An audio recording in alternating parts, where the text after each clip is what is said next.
cycle or a motor vehicle to collect the debris without the human beings. In general, in villages, the auto will come, one auto driver will be there, one collection boy will be there, and 2-3 other persons will be there to collect the garbage from the houses and to keep it in the vehicle. But the student who came from Tamil Nadu, he prepared a vehicle in such a manner, and he prepared in 2 compartments where the house owner himself has to put the material in 2 of the compartments. By reducing the 5 individuals' work, only 1 man can collect the complete debris from the village. So this is how the people are thinking. With the help of AI, some other students have started the driverless vehicles also. Such a type of innovative ideas were guided by their teachers, and more particularly the innovations that were prepared by the students of 9th and 10th. I really appreciate them. As a science teacher, I would like to congratulate all of them, and I would like to quote one sentence from Darwinism.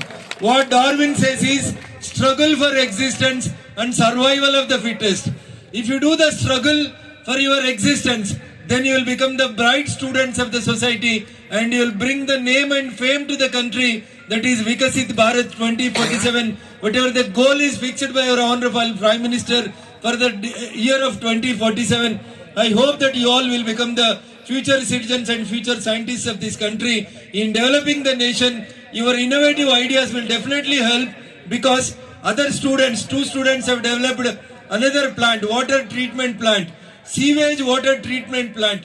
The idea I'll appreciate, because almost all the lakes that are in and around the urban areas, they were being polluted by the sewerage water.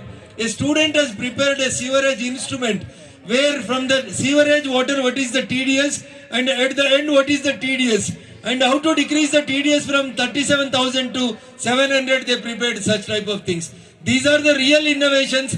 These are the things that which are required for this country.